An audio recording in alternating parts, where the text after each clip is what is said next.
Assalamualaikum warahmatullahi wabarakatuh. Perkenalkan, nama saya Ahmad Jailani. Saya dari Prodi Sistem Informasi dengan NIM belakang 118. Di sini saya akan membahas tentang Python atau bisa disebut dengan Dev. Apa sih itu Dev atau fungsi? Untuk menyelesaikan masalah yang kompleks menggunakan perangkat lunak, kasus utama harus dipecah-pecah menjadi kasus yang lebih kecil. Kemudian kita berkonsentrasi untuk mencari pemecah yang terbaik dari masing-masing bagian kecil ini. Masing-masing bagian diselesaikan dengan menggunakan algoritma sebaik mungkin. Bagian-bagian kecil ini pada akhirnya bisa dapat digabungkan untuk memberikan jawaban yang optimal terhadap masalah yang ada. Fungsi dipakai untuk mengumpulkan beberapa perintah yang sering dipakai dalam sebuah program.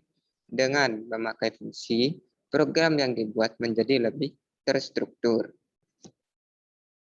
lebih mudah diikuti oleh orang lain yang membaca program dibuat.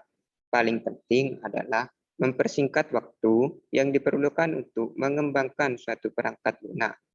Karena perangkat lunak yang dibuat bisa jadi memakai komponen-komponen yang sama, seperti layaknya sebuah bahasa pemrograman. Python juga memberikan fasilitas pembuatan fungsi yang sangat bagus. Konsep fungsi dalam Python sama dengan bahasa pemrograman C atau C++.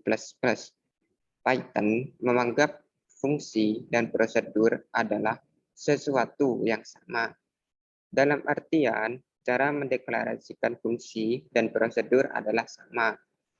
Hanya bedanya kalau fungsi mengembalikan satu nilai setelah proses, sedangkan prosedur tidak. Fungsi atau function adalah suatu program terpisah dalam blok sendiri yang berfungsi sebagai subprogram atau modul program yang merupakan sebuah program kecil untuk memproses sebagian dari pekerjaan program utama. Oke, di sini saya akan mencontohkan programnya ya. Oke, di sini saya akan buat programnya.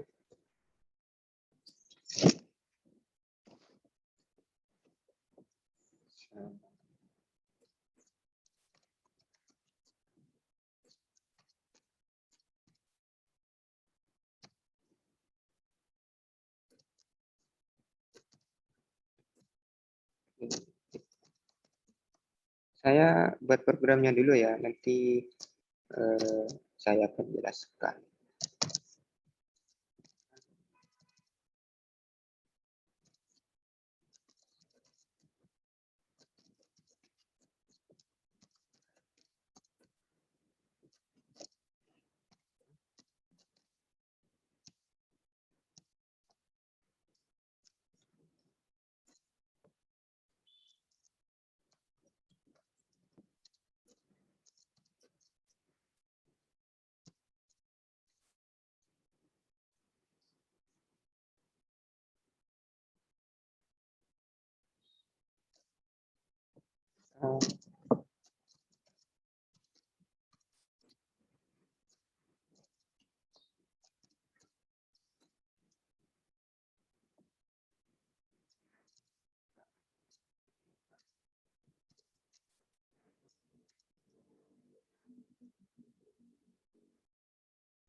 Ini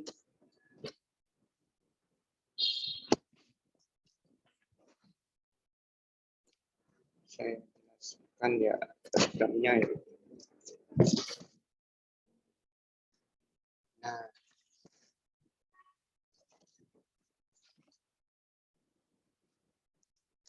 Di sini pernyataan def mendefinisikan sebuah fungsi dengan nama kalimat.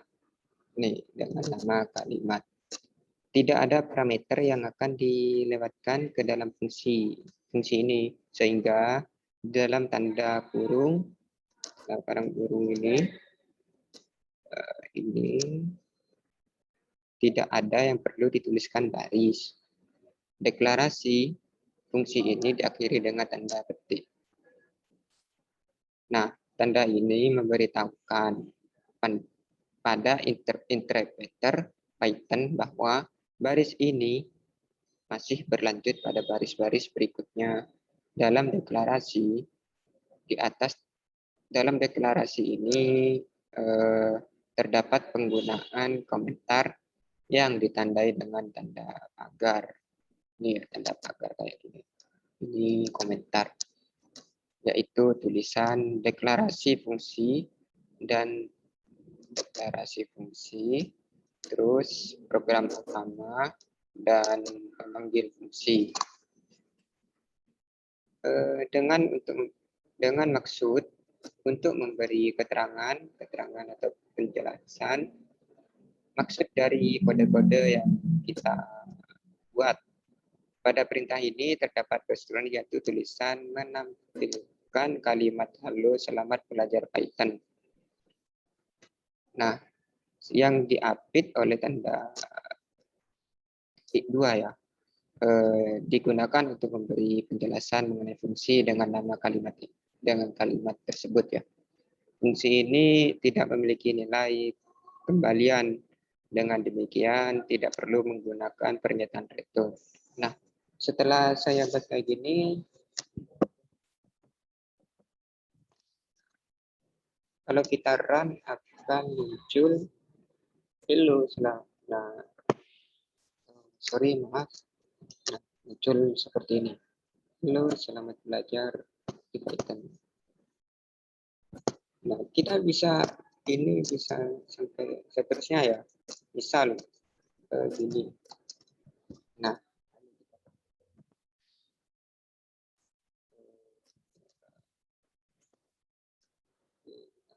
kita save. Nah, bisa 3 kali. Halo, selamat Python, selamat belajar Python. Halo, nah, seperti itu. Seperti itu ya. Lalu kita lanjut ke pembahasan selanjutnya. Kategori fungsi atau def. Yang pertama, standar library function. Fungsi-fungsi yang telah disediakan oleh interpreter Python dalam file-file atau library-nya. Yang kedua, user defined function. Apa sih itu? Yaitu fungsi yang dibuat sendiri. Function ini memiliki nama tertentu yang unik di dalam program. Letaknya terpisah dari program utama dan bisa dijadikan satu ke dalam satu library. Oke, selanjutnya kategori fungsi atau def. Itu sebuah fungsi diawali dengan statement def, diikuti def kemudian diikuti oleh sebuah nama fungsinya. Pernyataan def dipakai untuk mendeklarasikan fungsi. Yang kedua, sebuah fungsi dapat memiliki daftar argumen parameter ataupun tidak. Yang ketiga, tanda titik 2 menandakan awal pendefinisian tubuh dari fungsi yang terdiri dari statement. Yang keempat, statement return menandakan akhir dari pemanggilan fungsi dan akan mengirimkan suatu nilai balik kepada program yang memanggil fungsi tersebut. Pernyataan return dipakai untuk mengembalikan suatu nilai kepada bagian program yang memanggil fungsi. Statement return bersifat opsional, atau jika sebuah fungsi tidak memiliki statement return, maka sebuah fungsi tidak akan mengembalikan suatu nilai apapun. Oke, selanjutnya.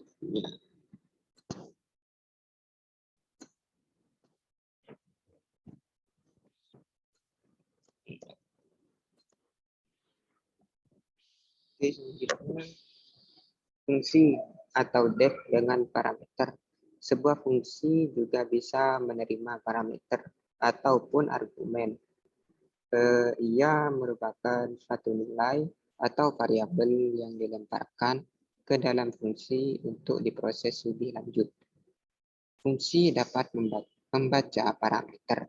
Nah, parameter adalah nilai yang disediakan kepada fungsi, di mana nilai ini akan menentukan output yang akan dihasilkan fungsi. Parameter dikirim dalam tanda kurung saat pemanggilan fungsi. Nilai parameter saat pemanggilan fungsi dinamakan argumen. Oke, biar kalian tidak bingung, saya akan jelas membuat programnya ya. Sebentar.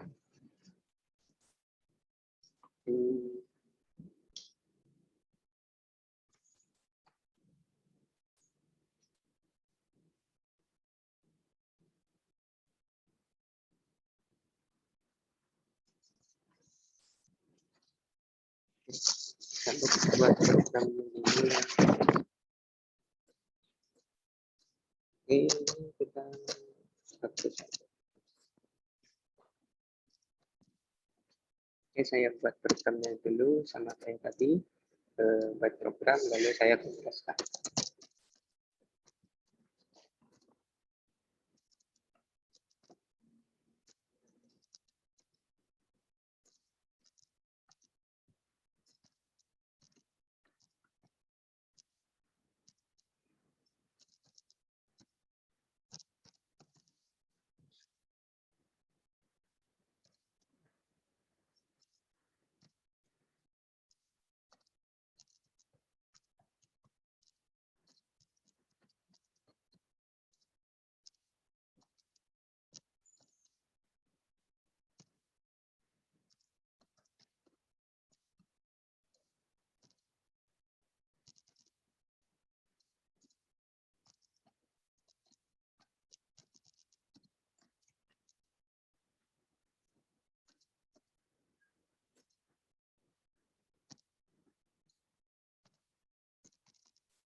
Oke, saya akan jelaskan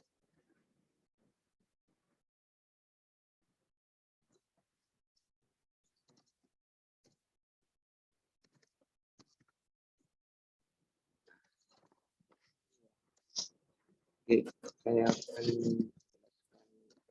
ya.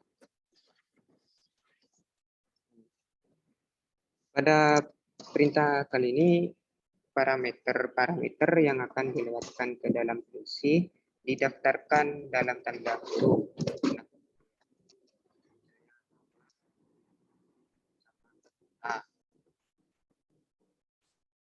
yaitu parameter saya. Masing-masing parameter dipisahkan oleh tanda koma. Setelah dilewatkan, selanjutnya di dalam fungsi akan ditampilkan berdasarkan nilai yang dikirim. Ya, seperti ini ya. Kita masuk print untuk menempelkan nama Anda, lalu tulis nama variabelnya, nama terus kota. Nah, lalu di sini kita buat inputannya. Nama sama dengan input dalam buka kurung tanda petik 2, masukkan nama Anda, titik 2, spasi, titik 2, spasi, tanda petik 2. Nah, itu. Nah, kalau jika kita run lagi ya. Misalnya nih, masukkan nama Anda, David ya. Lalu kotanya Semarang. Jadinya nama Anda David dari kota Semarang. Seperti itu.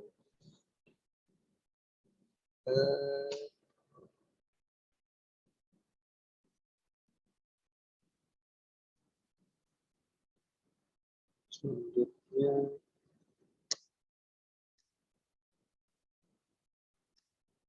sebentar ya. Beda.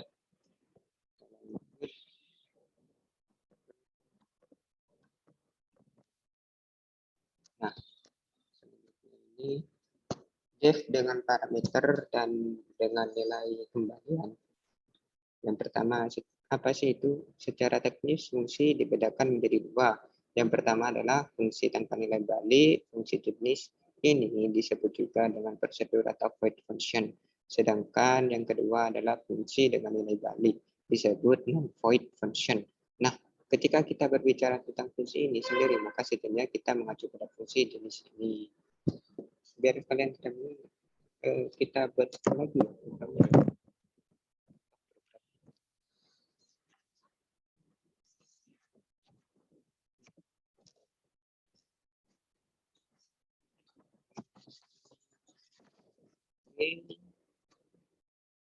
Nih.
Bilangan satu kali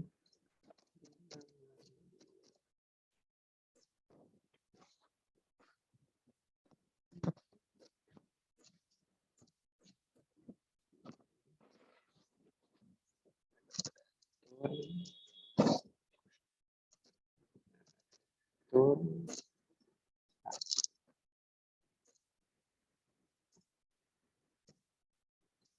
bisa kasih komentar lagi program kita gunanya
memanggil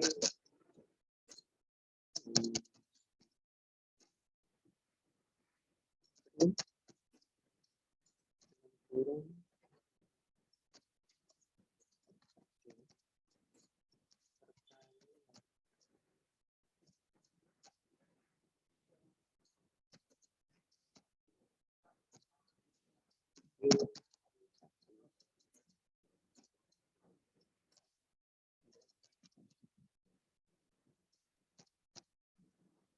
bila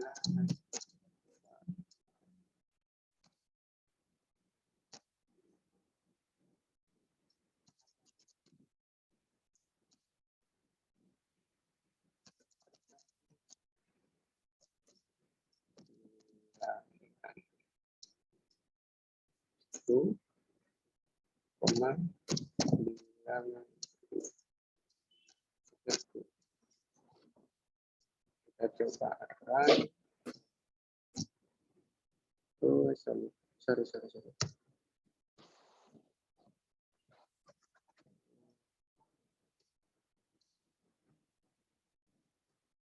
Oh, di sini kurang.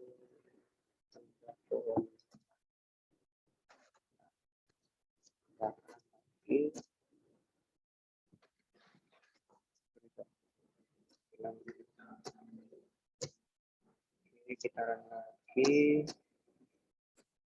Kita run. Inputkan bilangan ini.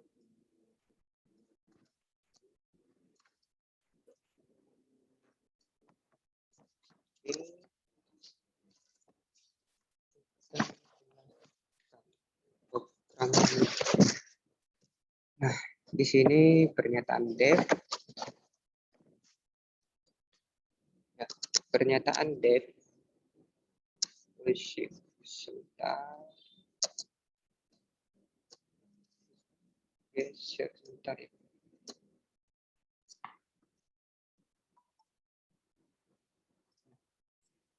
Sini pernyataan def mendefinisikan sebuah fungsi dengan nama perkalian ya. Perkalian. Parameter di sini yang akan dilewatkan ke dalam fungsi didaftarkan dalam tanda kurung. Nah, ini tanda kurung bilangan 1, bilangan 4 dipisahkan dengan tanda koma ya. Nah, deklarasi fungsi ini diakhiri dengan titik 2. Nah, tanda ini memberikan pada interpreter Python bahwa baris ini masih berlanjut pada baris-baris berikutnya. Nah, perhatikan ya, dua baris pernyataan terindentasi yang mengikutinya dalam Python. Semua pernyataan yang diidentasi dalam satu tingkatan, identasi adalah pernyataan-pernyataan derajat, yang artinya semua pernyataan tersebut akan dieksekusi sesuai urutan penulisannya. Untuk memanggil fungsi yang telah dibuat adalah dengan cara menyebutkan nama fungsi yang bersangkutan beserta daftar parameter yang sebenarnya. Dalam deklarasi fungsi, kalian juga bisa menambahkan komentar yang memberi penjelasan mengenai fungsi yang dibuat. Secara umum, kita memang bisa menambahkan komentar-komentar di dalam sembarang tempat dalam program yang kita buat. Baris-baris komentar diawali dengan karakter agar semua karakter yang mengikuti tanda ini sampai akhir baris dianggap sebagai komentar.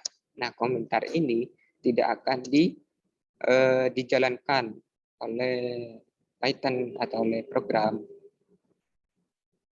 Namanya juga komentar kan ya, kita cuma ngasih komentar aja. Dianggap sebagai komentar. Nah, dan tidak akan ke jalannya program. Nah, sini kalau kita run, nah kita sudah run, saya sudah run nih, bilangan 1 20, bilangan 2 10. Nah, hasil perkalian 20 dengan 10 kan adalah 200.